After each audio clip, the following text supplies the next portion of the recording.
What? You're not bad, though. Who? You know. You're not good, sir. I am not. Come. Me, I am not. You are not Buddha. Come.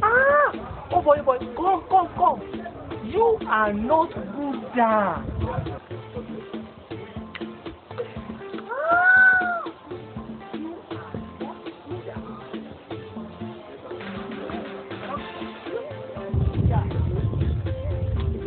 Please.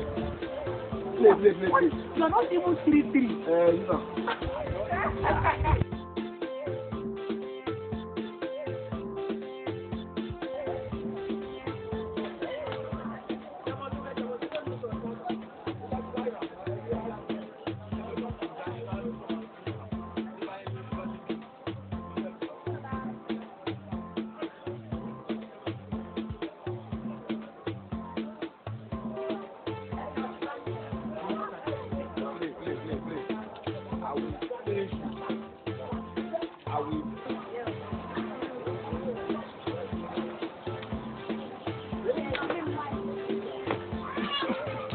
Good afternoon.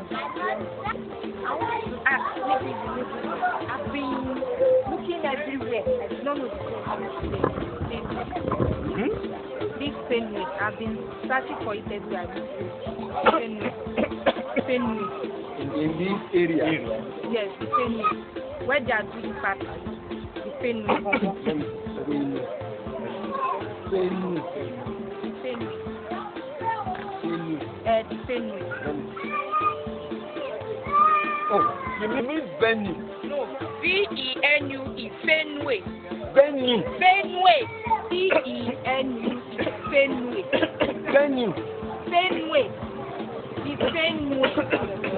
Sorry. Oh, thank you. The Fenway. That's why we sit down. It's okay. Fenway. The Fenway. I mean, you don't know the place. Give me my. Why you have to here?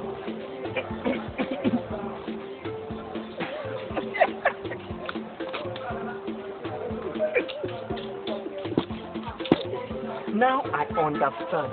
You are not Buddha. And she is going to Fenway. And why are you fighting here? What? Chairman, come back now. Shift your babe. You want to starting me? Shift your babe. Mr. Buddha, come back.